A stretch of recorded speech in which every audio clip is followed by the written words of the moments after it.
Vernomatic Productions. Are you ready? Live from the Metal Mayhem Studios in Rochester, New York. We are gold. We are gold. And heard around the world by metalheads just like you. This is Metal Mayhem ROC. Heavy metal music. Your weekly dose of metal music, interviews, album reviews, news, and more. Want to be part of the show? Send us a message through our website, metalmayhemroc.com, or hit us up on Facebook and Twitter. Search Metal Mayhem ROC. It's getting nice and heavy. Now, welcome our hosts, John the Vernomatic Verno, and direct from New Jersey, Metal Walt. Good evening, everybody. Hope you're all doing well, staying safe, and most importantly, staying healthy. It's the Christmas holiday season, and we certainly hope everyone's taking a little time to relax and really appreciate what they have. Tonight, we're bringing you a brand new conversation, an interview conducted by none other than my partner and good buddy, Metal Walt. He caught up with Michael Sweet of STRYPER. The band's just concluding a 40-year anniversary trek around the world with acoustic shows and live electric performances. But they just released a brand new Christmas album, and he's here to talk about it. Metal Walt, tell us about this interview. You know, John, STRYPER being a Christian band, they've been, maybe unfairly stigmatized due to that label, but it really isn't fair because they're a great rock band and they've sustained a 40-year career. Listen, these guys have had their personal battles, their health issues, and we're not talking just age-related aches and pains. These are some serious issues that Michael Sweet and Oz Fox have endured, yet their faith in their religion has kept them going behind this. And it's a democracy, and he talks about that. This is a great conversation because on top of this, they released a Christmas album, but at the core of it, Michael explains that to him, the importance behind this is keeping the emphasis on the faith in Jesus and Christ in Christmas, right? It ties perfectly with their image as a whole as a band.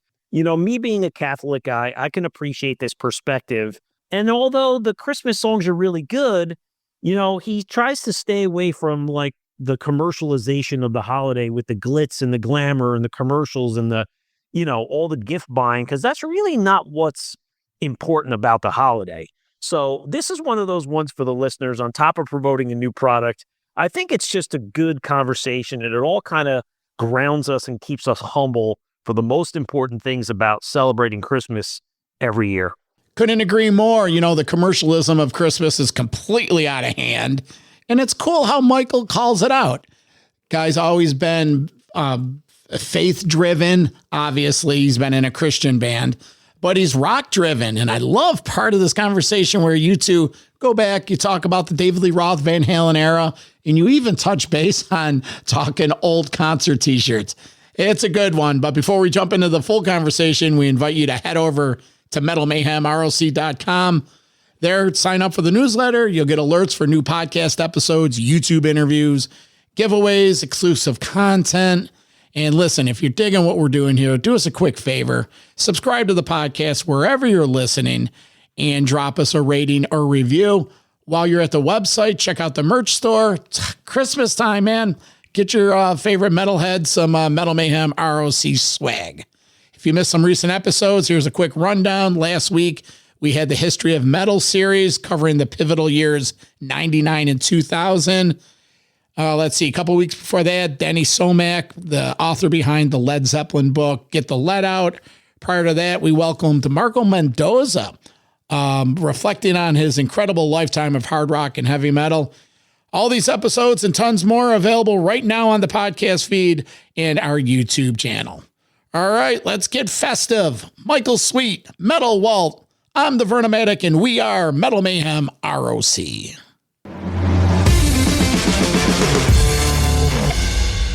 Today's guest is a true icon of melodic and Christian rock, Michael Sweet of STRYPER. The band are wrapping up their 40th anniversary in style and just released a brand new holiday album called The Greatest Gift of All. Michael, how are you today? I'm good, man. Every interview is starting to look the same because I always wear this cap and these glasses, the same background. I got to switch it up a little bit. I'll try to do that next time. But I'm doing good, man. It's been a blur the past few months. I've been very busy, a lot of traveling. And I'm home, finally. Feels good. That's great. So you guys were out on the road for most of this year on the 40th anniversary run. It's like a huge milestone for every band. So any particular moments stand out for you? Any shows, any festivals, anything like that? What are your highlights? Well, I mean, yeah, basically 2024 was our 40-year anniversary year.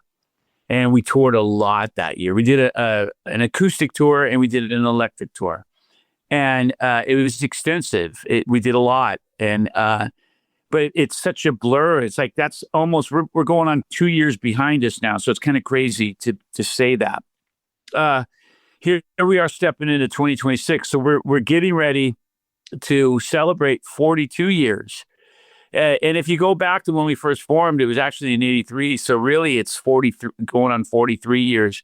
Kind of mind-boggling. Before I know it, we'll be celebrating 50. It's crazy. Listen, a lot of bands, they make it to these milestones. But, the one thing about Stryper, you guys have you stayed intact and you've always had a unity and purpose amongst that brotherhood. I mean, why is that? Why has that brotherhood been so strong all these years? Well, I mean, just being totally honest, it hasn't. And what I mean by that is we do have a brotherhood, and obviously my brother is the drummer. So there's literally, we're literally biologically connected.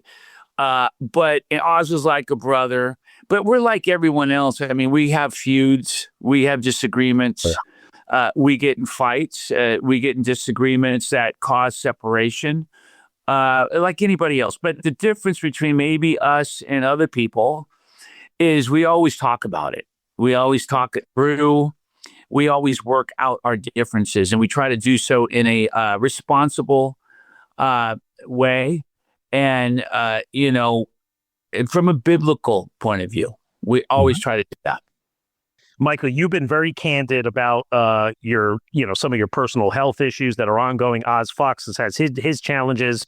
How are you guys doing, and how have you held up through these touring years and that kind of thing? What are things like now for both of you guys? Well, I mean, just speaking from myself, I'm still wearing the Band-Aid from yesterday. I can hardly move my neck. I had a biopsy done, and it's not that big a deal, but your neck's pretty sore afterwards. I'm waiting to get the results. I mean, I had thyroid cancer. They removed my left side, left my right side in, and it had a nodule at the time that wasn't suspicious, but now it is because there's some calcification and changes going on. Man, if you were to ask me 35, 40 years ago, what are the two things that you would not want to face? And I would tell you anything with my eyes and anything with my voice. And I'm facing both of those. So why? I have no idea. I don't know. I don't think God's sitting up there saying, all right, I'm going to do this to him and act. I don't think God has anything to do with it. I think it's just life. And we all face things, and we're all going through stuff. But, I'm trying to do it with a smile and just be proactive, stay on top of it, and pray for many more years here on earth so I can continue doing what I'm called to do. Yeah, exactly. Well, I love your positive spirit and your positive vibes, and we'll continue rooting you on. So, Michael, and Oz is doing great, by the way. Oz is doing really good. Sorry. That's fantastic to hear. I mean, just wrapping up, let's say the 40th anniversary topic. I mean, how is it? You start to see new generations coming to these shows, that kind of thing. You see kids and grandkids, like you see other stuff like that coming down. Oh yeah, it's wild. I mean, I'm not talking about just looking out in the crowd and seeing one teenager. Yeah. I'm talking about looking out in the crowd and seeing like half of the room filled with teenagers.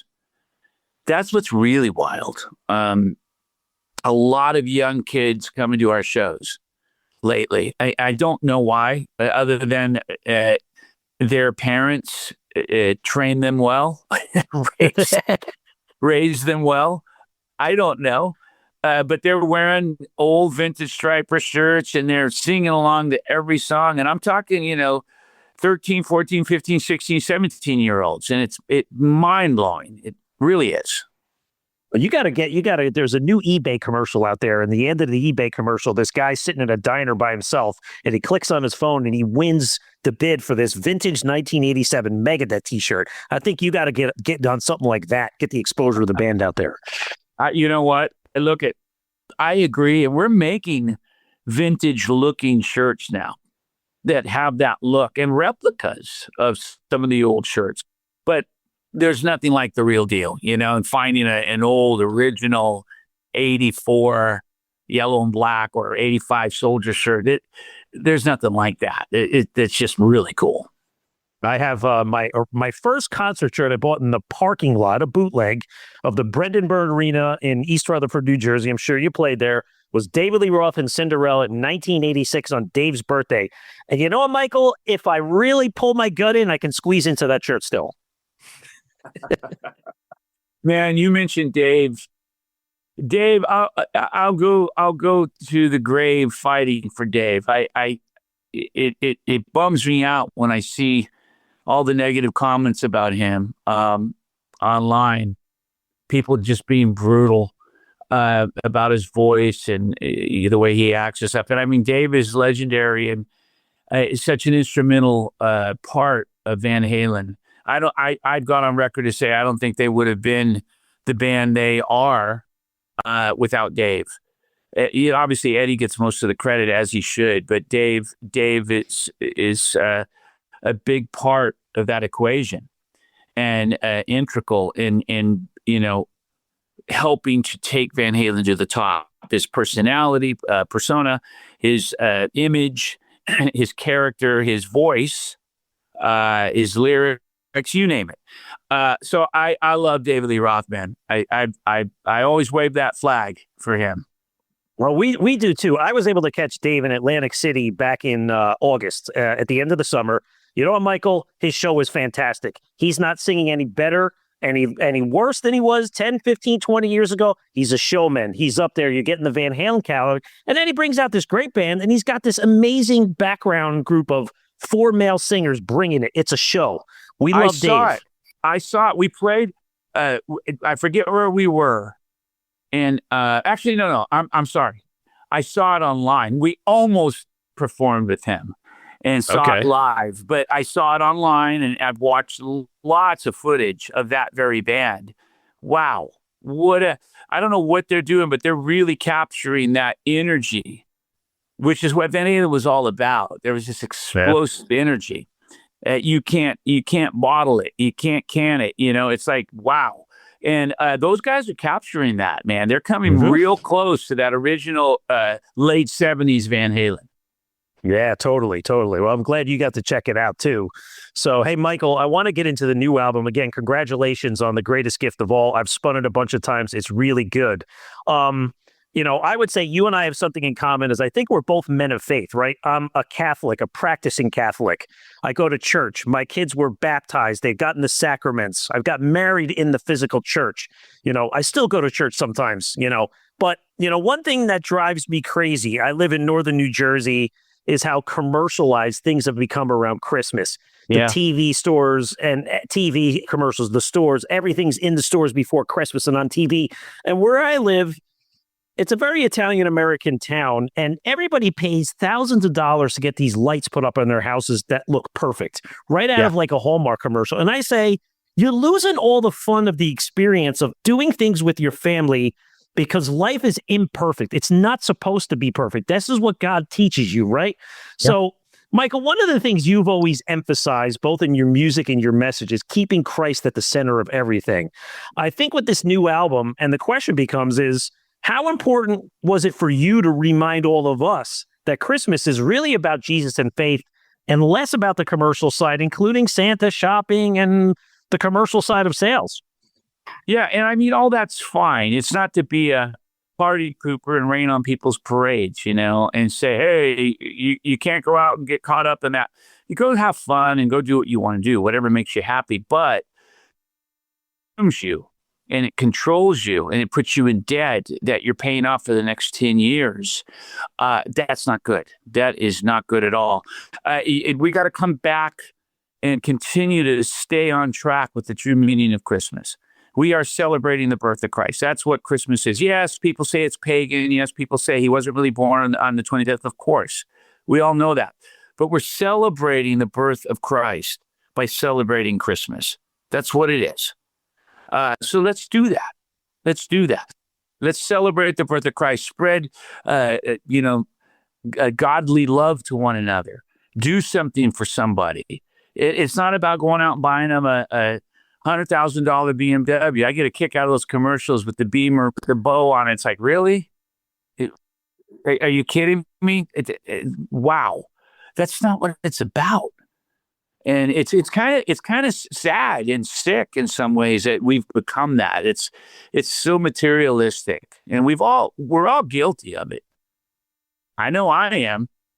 Sure, we are. As we bring children into the world, this is what they expect. I have young kids at home, the teenagers. I have an 11-year-old daughter. That's all they know, and it's not their fault. No, they're taught that. We're taught that. We're all sponges, and we absorb it, and then we go on and we basically give that for the rest of our lives. And it's hard to break that mold. But man, we need to. We really need to. And just this Christmas, our album is about just focusing on Christ, the reason for the season, as the song says. And that he is the reason for this season. And it'd be nice if we could stretch that out and make it a daily thing all year long. That would be really cool. That's always the idea behind it is, right? You put your best foot forward during the season, you start your new year, and you're off to a good foot.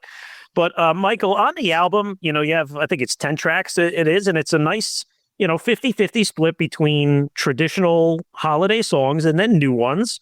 Well, so going into, let's say, the classics, right? You picked Go Tell It on the Mountain. That's always a favorite of mine in church. How do you not love that song? Little Drummer Boy.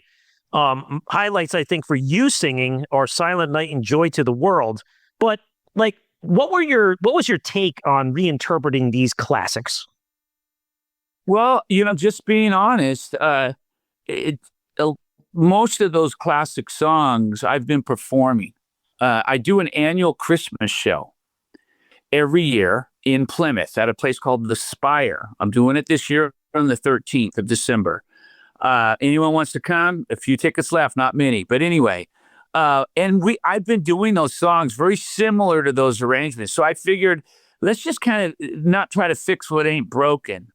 STRYPER performed A Little Drummer Boy at the Ringing of the Bell in New York City with Billy Ray Cyrus and Twisted Sister, and we did that version. So we just kind of stuck to what we know. And I wanted to keep it 5 and 5, 50-50 split, traditional versus original. And I wanted to do Silent Night. That's the most, probably the biggest curveball of the batch that people might not expect from STRYPER. When you think STRYPER, you're going to think gunk, gunk, chuggy guitars and pounding drums. That doesn't have guitars or drums. But that's what I like about it. It's kind of refreshing and unique. And I'm really pleased with the fact that we got to finally do a Christmas album. After 40 years of talking about it, it's finally here. It's reality. Thank God. And I hope the fans love it. Yeah, it is good. I mean, before you get off to this quote, because I want to talk about a few of the new songs, I visited Plymouth, Massachusetts a couple years ago with my family. We went to see The Rock. And I remember going up into the town. You got to walk up this big hill. And I remember there's a little theater there. Is that the place you're referring to that you're playing? Well, it might be. The place that I play is called The Spire, and it's one of the oldest churches in the area. Okay. It's a really high steeple, right? And it's right downtown.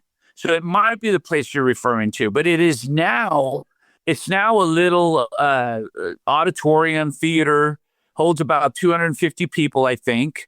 And I do a show there every year. This is our 9th annual show, 9 years. It's crazy. That's awesome. Good stuff, man. So a few comments on the original songs. When you get past the traditional songs, then you hear STRYPER in 2025, melody, dark riffs, and heavy stuff. And they're really, really good songs on their own. But I think of songs like Still the Light and On This Holy Night. And it goes back to your original point, Michael. Like, you mentioned some things about like the half-empty midnight mass and the ploy for market schemes on one of the songs, yet in still the light. There's a sense of optimism there, right? That Jesus is always going to be with us. So maybe talk a little bit about those songs. Well, I mean, it's important for me as a writer to talk about the things people may not want to talk about. The negative stuff, the dark stuff, the stuff that's not so positive. And we all face these situations. I've got thoughts in my head. I've gone through bad times. And I think that makes us stronger. And it was important for me to have a song like On This Holy Night. It's definitely a little on the dark side, musically and lyrically. And I think that's okay. It challenges us. And I think it's very true with what it says. We kind of have made Christmas a marketing scheme, and it's true. But then again, it's important to also come full circle and say, yeah, but there's hope. There's hope. No matter how dark it gets or how low we get, there's always hope. And that hope is in Christ. That's what I believe. Now, some people laugh at that and mock that and say, what an idiot. He believes in the genie in the sky. I've heard all these comments. That's fine, whatever. But you know what? Someday we will all have to face our maker. And that's the reality that we don't think of because we're caught up in this world. We're of this world, right? People say, oh, you're in the world, but you're not of the world. Well, we are of the world because we're sinners and we go out there every day and we get caught up and sucked up and consumed by it. But someday we're all going to, die and we're going to meet our maker. And, I hope everyone figures it out before that time. I have decided to devote my life to that. Call me a weirdo. If that's what you guys want to call me, that's okay. I know not you, but people out there.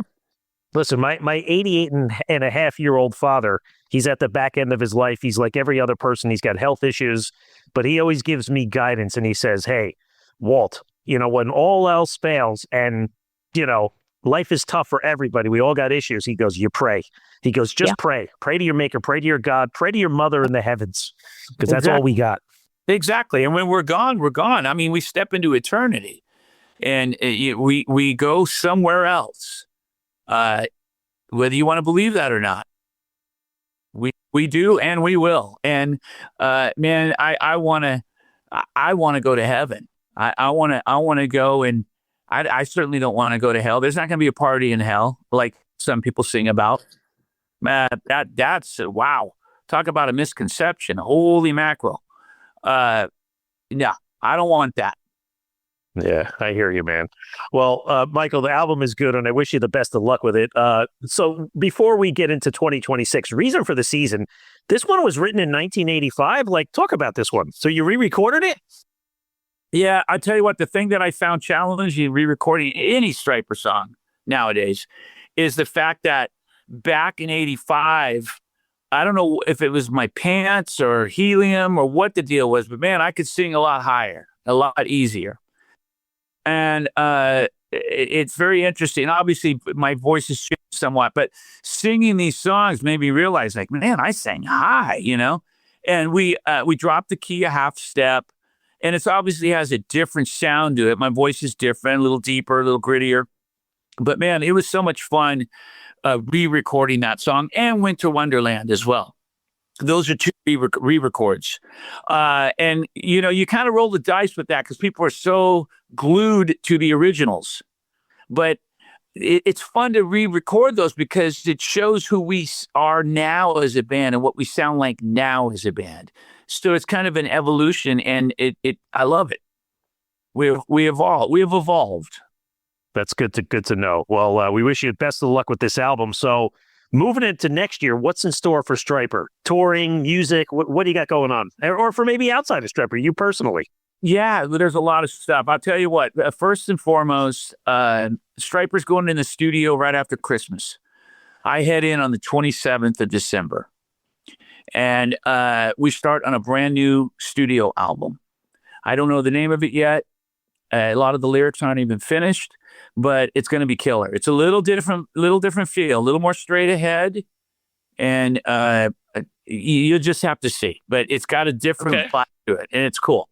And then I have a new solo album coming out in April, and that is called The Master Plan. And that is unlike anything I've ever done or Stryper's ever done before. You need to be prepared for that when you hear it, because it's totally different. And man, I love it. I enjoy doing it. It's a piece of me that needed to come out, and it did. And I hope everyone else kind of catches the vision on that and enjoys it as well. And then the band Iconic is finally wrapping up a new album that'll be coming out next year as well. So there's a lot going on. That's good, man. You're keeping the fans, the pipeline fill in your world. So this is good stuff, Michael. I'm sure we'll have you back on for promotion of one of these other ones.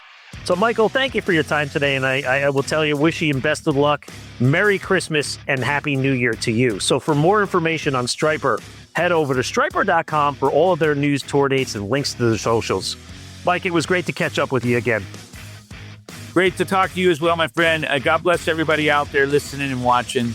You guys have a beautiful Christmas and a very blessed Happy New Year.